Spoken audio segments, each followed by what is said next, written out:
So growing up around different types of gangsters and gang members, I got to tell you, they have one clear objective, and that is to press and intimidate you, which, by the way, ties into the entire persona of Nick and Nate Diaz in this whole entire Stockton gangster persona that they have put on for the world. The other side of this argument is Brendan Schaub and the fact that he doesn't act like his own size and his own skills. Now, many of you may not understand that Brendan Schaub back in the days beat somebody like Mirko Krokop.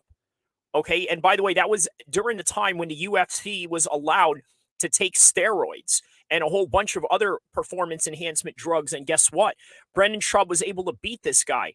So are you telling me that Brendan Schaub is the P word, a punk, a whatever, a coward, whatever type of demeaning thing that you want to say to him? Now, I got to tell you, there's only one thing that I got to be clearly honest about what Brendan Schaub had done wrong. And once again, that's just not acting your own size and strength. Now, I'll give you an example right now. In the hip hop world, there's this guy named DW Flame, right? Who, by the way, was a former co host in the No Jumper podcast out in LA. Obviously, this guy was a known insane Crip member from Long Beach, one of the biggest guys in their crew, but he has some sort of a gentle, giant approach to certain things. And you know what? In the world of gangsters and thugs and street guys, they're going to use that as some sort of leverage as to say, well, you know what? That guy is soft. And once again, this is literally what we are facing right here between this conflict with Nate Diaz and Brendan. Yeah, niggas see a nigga shine, niggas forget a nigga dangerous. And this is exactly what I mean. You see, a lot of people forgot that that guy was dangerous. A lot of people forgot that he had the size on him. Now, obviously, we're talking about a whole different animal with Brendan Schaub as a former top 10 heavyweight contender in the UFC. Now, why is that significant? Because let's just be honest, right? Size matters. And when it comes to a fight, it doesn't matter when it comes to your bravado. Sometimes it doesn't even matter when it comes to your skills, although it does if you're taking on a normal person, a person that barely trains or doesn't train at all. You're going to have an advantage in that. But the clear message that this whole entire story that we are talking about is it okay to cry? Is it okay for you to express a certain level of emotions? Is it okay for you to feel for somebody? And in the world of Nate Diaz, it doesn't seem to be something that registers as a reality for him. Why? Because let's just be honest, in the whole gangster world and whatever persona that you want to put up when it comes to that aspect and that trajectory, many people often think that you have to be a sociopath in order to be hard. Now, look, I understand from somebody that understands the streets perspective in terms of trying to survive, in terms of trying to get up out of the hood and things of that nature. There's many things that I can sympathize with certain actions. In other words, I can sympathize if you stand on business and you do what you have to do in order to survive. I understand that. However, it doesn't take sociopathic tendencies in order for you to get the job done or to do something that is quote unquote gangster. And that, unfortunately, is one of the biggest war cries that we have, and no pun intended, obviously, but the biggest war cries that we have with the urban hip hop community is there is no room to show any type of emotions. And I understand that. But if you really want to look at the objective understanding of combat and fighting and real life situations, does it really matter when the clash and the fade starts coming in? In other words, when you get into that street fight and you get into that mode of war in whatever capacity it's in, whether it's in a grappling competition. And by the way, shout out to Craig Jones, because obviously in the recent news, he's actually trying to make this happen between Nick and Nate. Between Nate and Brendan Schaub in an open grappling scenario, which obviously you've seen Demetrius Johnson participate in. So he wants to facilitate that. Now, how would an MMA fight go between Brendan Schaub and Nate Diaz. I don't think it would go very well in the striking department because you're going to hear later on Brendan Schaub say, well, what are you going to do? You're going to volume strike me to death? Or, in other words, what Brendan Schaub is saying is, you know what, man? I'm 280 pounds, 6'4". I could knock you out with one shot if I really needed to, or maybe one head kick, and off you go. Let's take a look at what Brendan Schaub had to say about Nate Diaz here.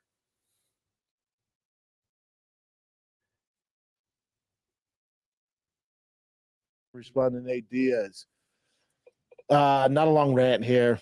I've never had issues with. It's actually going to be a long rant, by the way, just so you know. But yeah, we're here for the ride either way. The guy, never even Showtime stuff. Guard.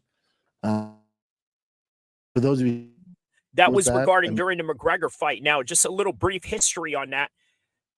They showed Brendan Schaub as the Showtime Conor McGregor sympathizer during the Floyd Mayweather fight.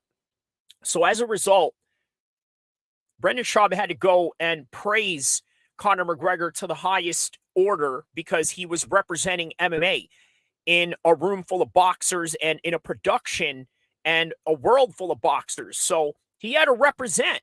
Nate Diaz had some problem with it because he didn't see it as MMA versus boxing. He saw it as individual for individual, or you're either down with this guy or you're either down with me. And if you're not, then F you. And that was the reality behind that. I mean, when Conor fought Floyd, I was paid by Showtime, a little background there. I was paid by Showtime to sell the public that Conor has a chance. Now that he was going to win, but he has a chance. That was what I was. I tell you what, I don't know if he believed it or not. At the time, I believed that Conor had a shot. Paid for. I was the Conor expert, still am. Love the guy, right? Hopefully he fights soon, probably not. So that was of course he had to tie that in there with Conor either fighting or not. Narrative. And Conor does his thing. I guarantee he'd land a punches, which isn't. He landed a little bit more than that. He landed a few uppercuts. A crazy statement and very obvious in a boxing match, no matter how lopsided you think it is. And I was leaving after doing my job, and I was walking, and the entire arena is pro Floyd, pro boxing. See, just as I mentioned right here. And by the way, this is my first time watching this, just so you guys know. So I'm sort of fresh into seeing what's going on here. No familiar faces. So it's not awkward for me because my Showtime boys are there, Brian Daly, everyone's there, and they're walking with me in the back. And I see Nate, and I'm like, oh, thank God, another UFC guy, alumni, yes. I go to say what's up. What's up? And you just start talking shit. You know? So in other words, he walked up to and pressed on him because Brendan Schaub was working with the ops, at least in the eyes of Nate Diaz. Now, look, here's something you got to understand, right? Most people that are in the world of urban hip-hop culture, in the West Coast gang culture world, they have an us versus them mentality, and sometimes to a very low emotional intelligence frequency. Securities, I don't know what's going on there. That was a weird one. So yeah, so I was like, all right, whatever. Probably 3 weeks before that, ran him to Whole Foods. It was cool. So that's why I was like, oh, another, he's still cool. So, he's like a rattlesnake, hot and cold. All good. None of that bothers me. And then he tweets out, I think on Friday, driving my son to baseball practice. And this is where Brendan Schaub is really about to get triggered right here, because I believe that he is going to bring up the fact that Nate Diaz, get him mixed up. I'm sure you guys have that same problem as well. He made fun of Brendan Schaub because Brendan Schaub talked about Shane Carwin's CTE problems that he had going on. And by the way, this kind of shows you what kind of emotional intelligence Nate Diaz has going on.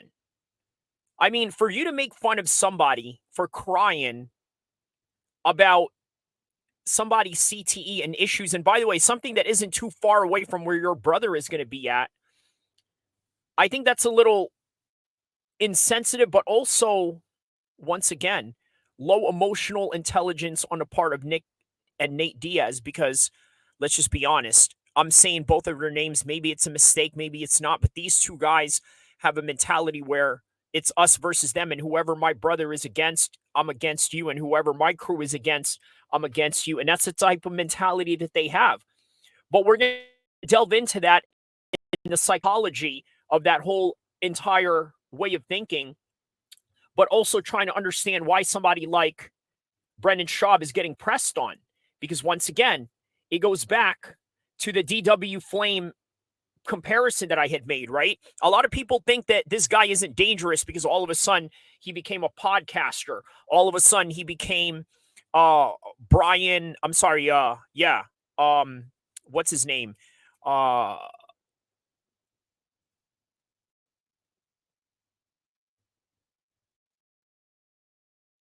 Adam 22. Sorry, that had to slip my mind a little bit there.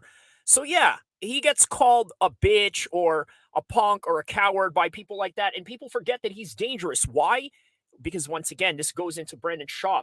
Sometimes you got to learn how to act your size and your skills, because otherwise nobody's going to respect you for it. And that's just how unfortunate it is. Now, for Brendan Schaub, he doesn't hang out with gangsters or anything like that. He doesn't need to be that way. Okay. He claims that, hey, you know what? I'm a 41-year-old dad. I go to work, I go do my thing, do my podcast, and then I come home to my kids, and that's it. I'm not with any of this other BS. But man, sometimes you really got to remind people what you're capable of. Niggas see a nigga shining, niggas forget a nigga dangerous. What? For what? And he put Brendan the big old pussy Schaub with a crying emoji. Okay. And because once again, he doesn't respect you for the simple fact that, guess what? Do you think if Nick or Nate Diaz pressed on Brock Lesnar like this, that Brock would let him get away with it? No. Do you think Alistair Overeem would let him get away with it? No. Do you think Fabricio Verdum, who else? Name another heavyweight or any fighter on the roster for that matter, right? Especially not Jorge Masvidal, who obviously comes from that life. None of those guys, not Conor McGregor, not any of those guys, whether they're heavyweight, whether they're lightweight, or whatever weight class they are in, they are never going to allow you to talk to them in that kind of matter. But for whatever reason, they allow this guy to talk to him in that kind of matter. And this is sort of the conflict that a lot of people are not talking about. Because obviously, look, was it a dick move for Nate Diaz to say this about Shane Carwin? I mean, not necessarily attacking Shane Carwin, but obviously attacking Brendan Schaub through his expression for Shane Carwin. But either way, this is a lesson that we have to understand in this particular aspect. This, I assume, and most people tell me in response to me getting emotional over my friend of 20 years who I owe most of my UFC career to, when I couldn't afford gym, couldn't afford private lessons. And now I want you to imagine that, right? How tight he is with Shane Carwin. Now, obviously, the whole entire theme for Nate Diaz here is gang mentality. And by the way, I'm going to get to that in a second. And I'm sure Brendan Schaub is going to get to that in a second as well, addressing the reality of his so-called gangster persona and a little bit of some experiences that I've had in that particular matter. And I'm sure anybody who's ever been in the hood or anybody that's been around people like that can sort of experience that same matter as well. We came up together. He became interim heavyweight champ. I became top 10 in the world, and we both. So in other words, what he's trying to say is that he's really tight with this guy. And the fact that he's tight with him is the reason why he's sort of stepping out of character. You see, there's a lot of guys out there that are really nice, right? They would not harm a fly, but some of them are very dangerous. But that is if you press them or provoke them in the right way. And I think right here and right now, Brendan Schaub has been provoked in ways that he's never been provoked by anybody before. And Brendan Schaub likes to be respectful to everyone because by the end of the day, even though he's also a trained fighter himself, he also has to build relationships with other fighters because he's an MMA content creator. So he can't go and really step out of line or get into stuff with Nate Diaz or Nick or Nate or any of those guys or anything of that sort, right? He just can't get into it with them like that. Or can he? But that is if you press him the right way enough. And I think we're going to see it right here. Started when he had one fight, I had none. So he's experiencing some of the side effects of dedicating his life to mixed martial arts. So I'm emotional about that. I guess that makes me a big old pussy, which is weird. I don't get it. It's this whole, how honest do I want to be with you guys? This whole social media thing, like Brent didn't tag me, Brent the big old pussy shop, crying emoji. Here's before Brendan Schaub continues on, right? This is exactly what I wanted to address with a lot of people out there, right? There's this constant there's this constant aspect of trying to prove that you're manly all the time, right? And I sort of get it. There is sort of a defensive mechanism behind this. And I understand, look, if you're in prison, and by the way, something that I've never experienced, at least not on a penitentiary level or a federal level or anything like that. But if you've ever been in those types of experiences, man, you can't let your guard down one bit. You can't show certain emotions because it's so close and in just shoulder to shoulder proximity with everyone around you. Right? So everybody's breathing on top of each other. They know what everybody is up to. So in that sense, I can kind of understand. But in the free world, I think there is a certain aspect of being able to just be free with what you want to do and express how you want to feel. And guess what? If it comes down to it where we got to go funk and we got to go ride and we got to go head to head and clash and run that fade, then so be it. But everything else is everything else in its own separate merit. But a lot of people don't want to take that into consideration.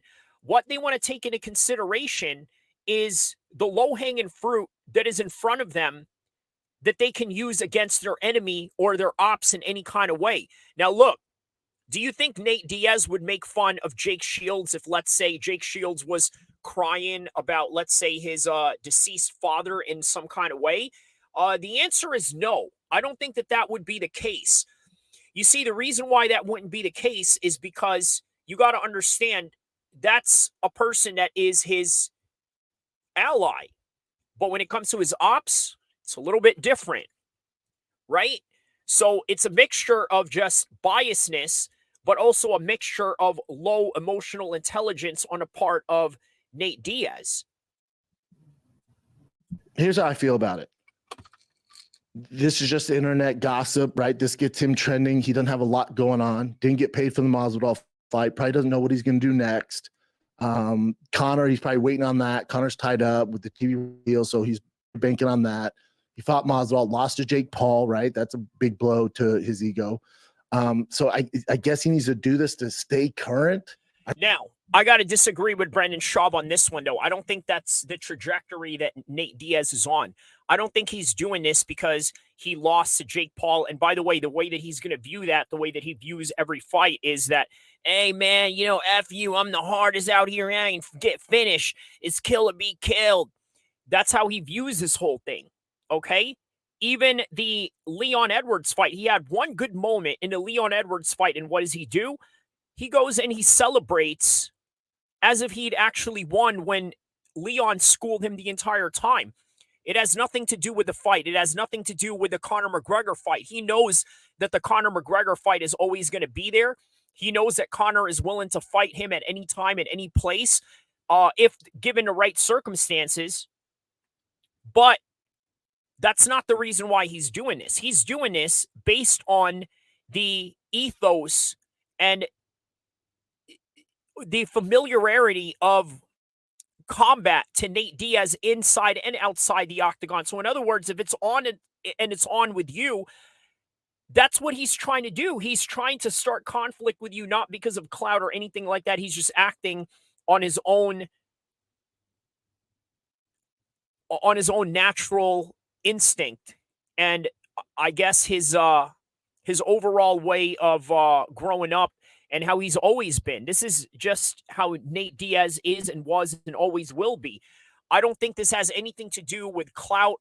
I think what Brendan Schaub is doing right now in his analysis, to be fair, he sort of has to pick up the low-hanging fruit of Nate Diaz. And look, this is what we do with everybody. Let's just be honest about this, right?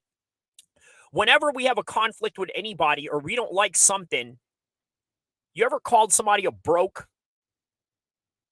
person? You ever somebody called them a brokey or you're poor or this and that? Okay, but you know what? You may have all the money in the world, but guess what?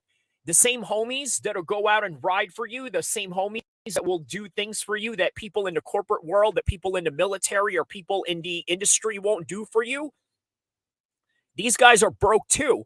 So as you're dissing your opponents, your ops, your enemy, and your adversary, you're also dissing the homies, your allies, and people that are in your troop circle. So something to think about, right? But that's all that Brendan Schaub is doing right now, is picking up the low-hanging fruit of Nate Diaz's situation. I retired 15 years ago, man. That being said, that's social media. This isn't real. Because here's what's real. I will fuck you up. I'm not asking for this. I don't want to fuck him up. I'm not trying to fuck him up. End of the day, if he walked in right now, I said, Chin, Case, can you guys leave? Only one of us is going to walk out unscathed, and it's me. Every fucking day of the week, 365 days a year, I will snap his fucking neck. I know. All right, so this is great right here. This is where it gets even better. And once again, Brendan Schaub is going to address that elephant in the room that I was telling you about. All these dudes that come from certain places, they think that they're hard because their location somehow gives them these magical powers. All that means is that if you're from a violent place, you're willing to engage in violence in ways that a normal person that, let's say, comes from Calabasas or Elk Grove or any type of suburban town or any type of affluent neighborhood or situation will not engage themselves upon. That's all that it really means. But let's get back to Brendan Schaub. This is fucking area code 209. I know 209. I get all that. Very cool. None of that is real. Oh, but he did great against Donald Cerrone. Did you see him? Leon Edwards. Dude, he's had some great fights. Tough dude. I don't give a fuck. Yeah, because what Brendan Schaub is trying to say is that even though he's a tough guy, he's not 6'4", 250 to 80 pounds of me, okay? And he's trying to express that to you clearly by saying, you know what? He's a tough guy, but there's levels to tough guys, and there's size differences, and there's weight classes for a reason. I'm 245 pounds, trained black belt, top 10 UFC heavyweight in the world at one point. I'm not out of shape. I'm a fucking beast when it comes down to, I know, I tell jokes, I do crazy shit, I made some mistakes. Oh, yeah. All right, so aside from the fact that, yes, he was knocked out by some of the best heavyweights in the world, I think that's a little bit irrelevant. The point that people are trying to make here is that you're a comedian, you make DICK jokes and this and that. And of course, people are going to take a shot at that. But should they? Well, the reality is, I still don't think that matters, but to the optic lens of somebody that comes from the ghetto like Nate Diaz, they're going to look at you like, man, look at this guy. He's soft. He over here making DICK jokes or this and that. Man, you know, this over here, he HOMO, you know, this and that. Oh, he look at the way that he acting. That's how they perceive you. That's how they perceive you. Now, to somebody like myself, who has been around gangsters, who's been around gangbangers, who's been around pro fighters, who's been around top-tier military people, I can tell you that I understand. I understand there is no criteria of being a tough guy. There is no criteria of being an unaliver. There is no criteria of being a slider. There isn't any of that criteria. They all come in shapes and sizes and different colors and different forms and different types of personalities. But to the superficial lens of people that look at it from the hip hop urban community world, that's not something that they understand clearly. And unfortunately, I got to tell you, from somebody that comes from a very serious, no nonsense culture like myself, I could understand why they look at somebody like Brendan Schaub as a PUSSY, even though he's not. Because I've been around the block. Like I said, I've been around guys that are tough and tough for different reasons. Tough because of different skills and different attributes that they may have. But that is the reason why Nate Diaz is looking at him like that. And I'll tell you why. The psychological side of this, there are many people that come from the ghetto that unfortunately never had positive male role models. So as a result, there is no understanding of stoicism in ways of understanding that, hey, you know what? Just because you're not an emotional person, just because you don't go out there and yell and scream to the top of your lungs and express all these negative emotions that you have because you've had a traumatic childhood, it doesn't mean that you're tough, or it doesn't mean that you're not tough. What's tough and what's dangerous are the actions that you're capable of. And I think every week when we watch mixed martial arts, when we watch boxing, when we watch competitive fighting, we constantly understand that in levels that most people who don't train or are casuals of the sport don't understand. I know Garrow, he's into trucks. I get all that. Firing the kids, dude, I get all that. At the end of the day, the way this works, I'm not a civilian like the rest of his goons around him. I'm not this fake gangster. I don't go looking for fights. I know I'm tough. I don't have to get on Twitter and blast it out and prove it every day because I'm insecure because whatever shit he has going on with his childhood trauma. I don't have to do that. At the end of the day, I will twist your fucking neck off.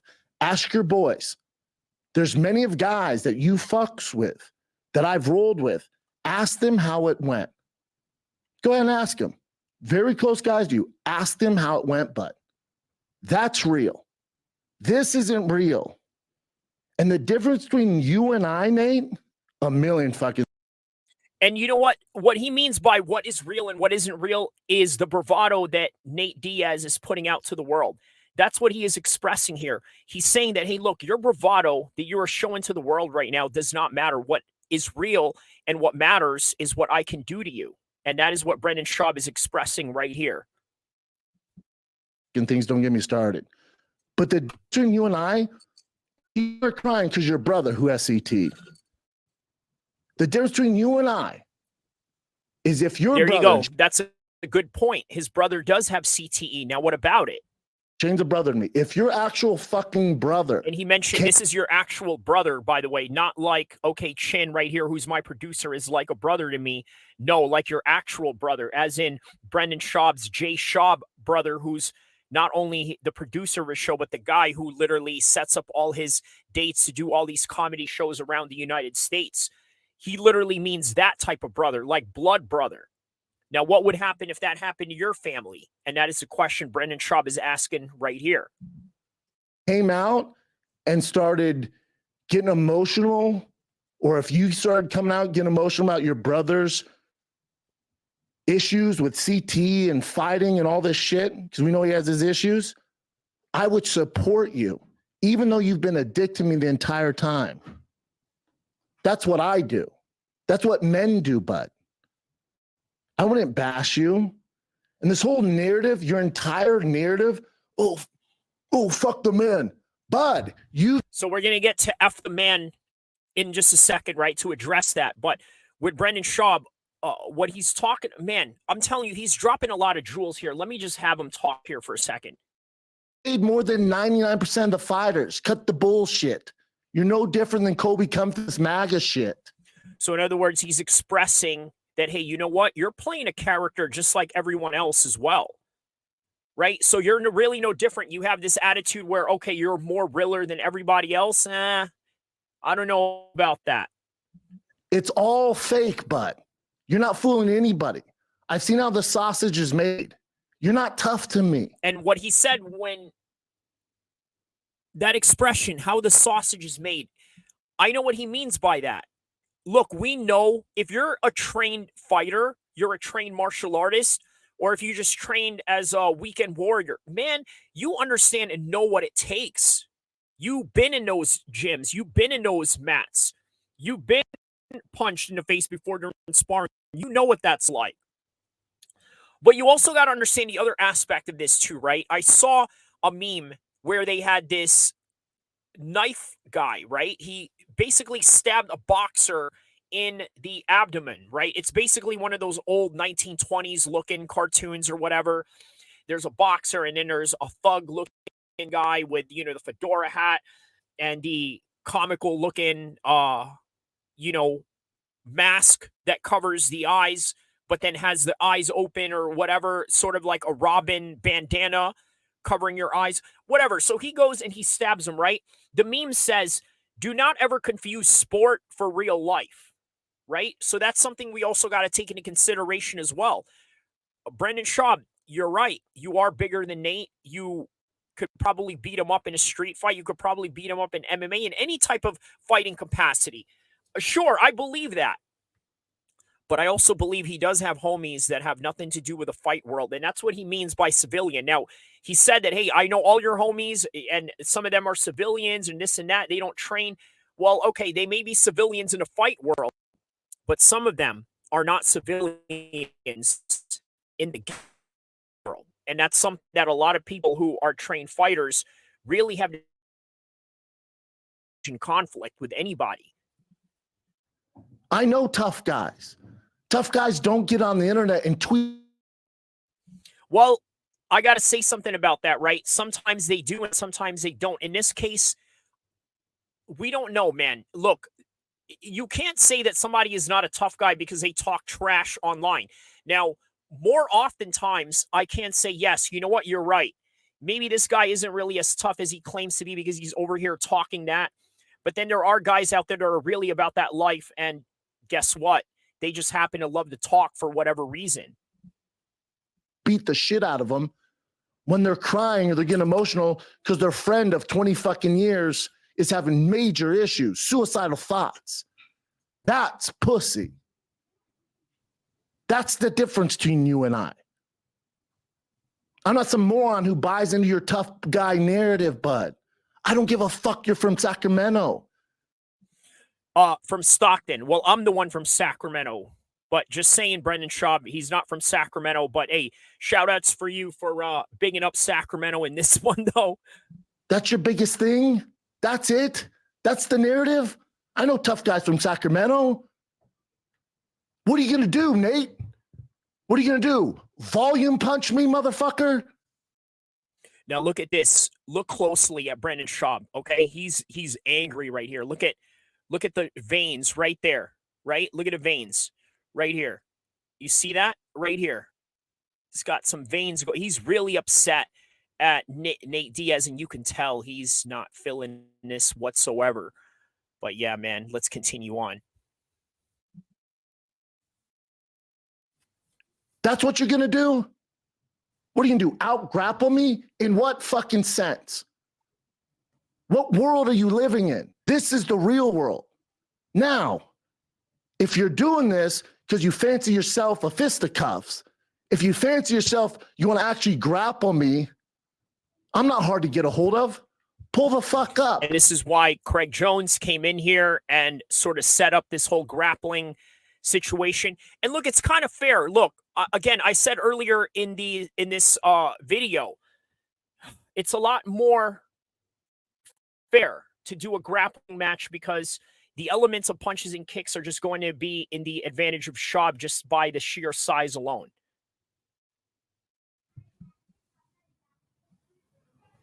And you can show up with all your boys, do all that stuff. But what a real man will do is pull up one-on-one.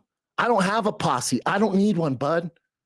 I'll drop my kid off at fucking practice, roll over, twist your fucking neck off, and then pick him up just in time unscathed. Damn. What? With a Diet Coke. And that's how this goes. He said with a Diet Coke.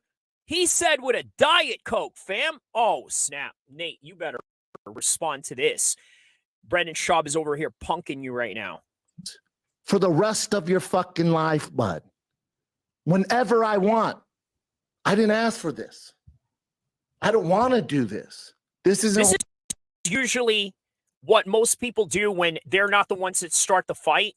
They usually say, hey, you know what? They come off really aggressive, sort of showing what it is that they can do, as he should, right? Like I said, he needs to stop being a gentle giant and show that he is a giant, and that's exactly what he's doing here.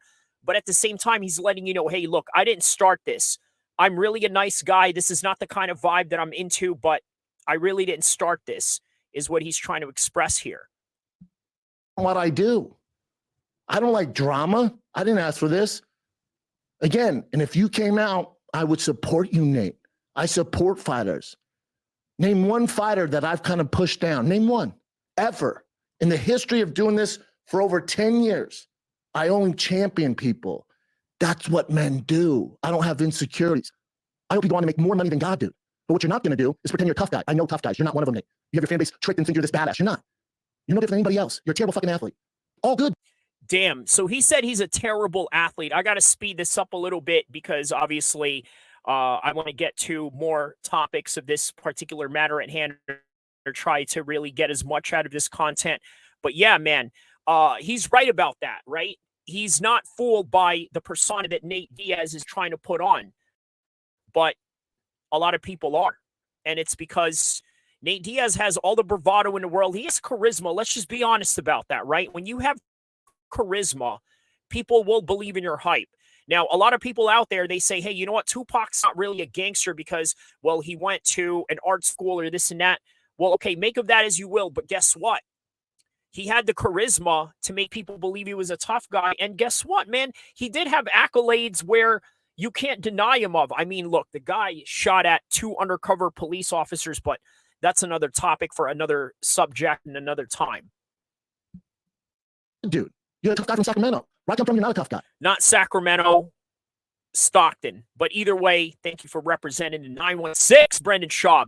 Brendan Schaub comes out here. He gets one of his trucks and I believe one of his classic cars done up here in Sacramento. So shout out to Brendan Schaub. Tough's not making fun of somebody because they get emotional about their friend having major fucking side effects for dedicating life to MMA. Tough isn't getting on there and tweeting to people to get his fan base to bully him. Cyberbullying. Because no one would ever say anything in person.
That's the reality.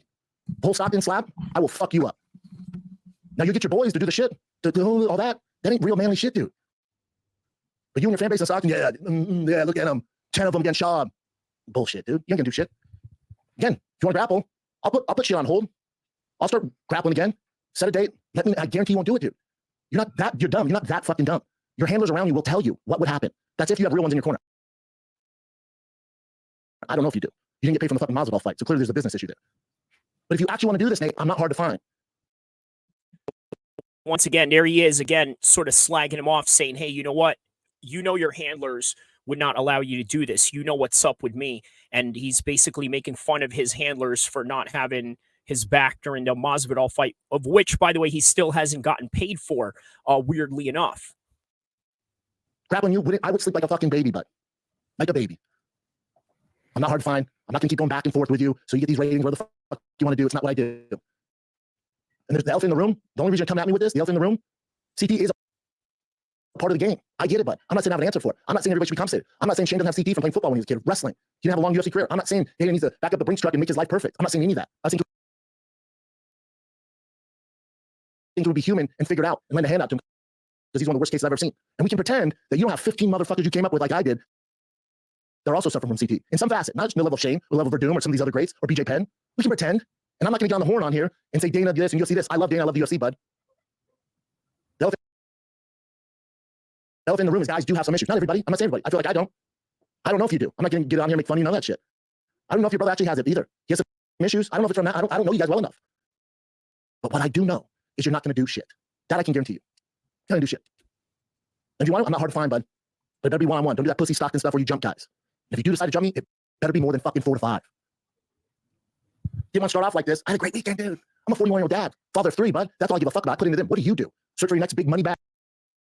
Some bullshit fight? You know, rematch Jake Paul and get your ass whooped again? What are you going to do? You barked up the wrong tree, bud.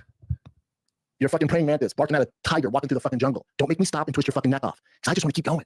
I don't want no problems, dude. I've never asked for any problems. This whole internet drama I don't get down with. But if you fancy yourself a tough guy, I'm sure CJI, Eddie Bravo, 10th Planet shit, Fight Pass, any number of them will make us both an offer to grapple. But I promise you, it won't go well for you, buddy. I promise you. It's just the way the world works, and that sucks for you. That sucks for me, because I would never pick a fight with you. You're smaller than me. But you're probably walking around with 200, you're still vegan? 200, 220, whatever the fuck it is, to run those marathons? Not an athlete, dude. Anything you can do athletically, I will fucking wreck you. And that's real. That's the world we live in. That's how it goes, dude.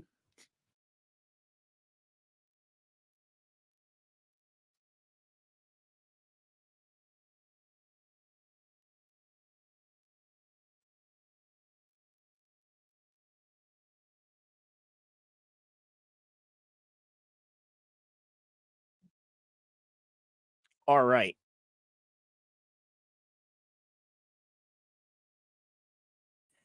All right. So pretty much you can see the rest of that in Brendan Schaub's podcast that he has going on weekly, where he addresses the whole entire thing. I pretty much played 95% of that whole entire content. And here's what I got to say about this whole entire beef that they have going on right now. Are they going to have a grappling match as a result of this? Well, it seems that there is a highly likely that this is going to happen, considering that Nate Diaz has been in grappling competitions before. He's been in a grappling competition with one of my grappling coaches, Dustin Akbari, before and lost. By the way, Dustin Akbari is probably one of the best black belts in the West Coast when it comes to BJJ, but that's neither here or there. Now, how would he do against Brendan Schaub? I mean, that remains to be seen, but I can tell you that what we have going on here is just a culture of differences. Now, Brendan Schaub grew up urban in a way, right? He grew up loving hip hop culture and this and that. But by the end of the day, man, he is a white boy that comes from the suburbs. And this is not the type of world that he really espoused in the way that Nate Diaz had. However, the difference is that you got to understand this. Brendan Schaub understands the reality of this situation in ways that other people don't. Because you see the way that they look at Nate Diaz, they're like, well, this guy is a gangster. This guy is nobody to mess with, nobody to be trifled with. Why? Because he puts up a certain persona that you sort of familiarize yourself in making it synonymous to gangster rap. But the reality is this, right? Has Nate Diaz ever really been a gangster as he spent his entire life really working on his craft? Now, that right there is a question that remains for you to research on your own, because anything that I'll say or anything anybody else is say may have a biased stance on it or may not know anything that they're talking about at all. But I sort of started out delving into this topic of whether Nate Diaz is a gangster or not. And the one video that I want you guys to check out on this channel is the video between Lefty Gunplay and Nate Diaz. In fact, I'm going to show you right now before I head out and you guys go and like and subscribe to everything that I got going on here. So I'm going to show you guys how to find this, okay? So you go to my video section right here, all right? And then you type in Lefty Gunplay, because obviously I made a reaction to Nate Diaz and his little his little scuffle that he had going on with Lefty Gunplay, or he just said something to the effect he went to a Crip. Always using a phone. He went to an all Crip. I believe it was an all Crip podcast with AD, right? The former No Jumper host, right? And he said something to the effect of, yeah, I think he was a bulldog or a that particular claimed that he was part of a gang that he wasn't a part of. Diaz is not a gang member.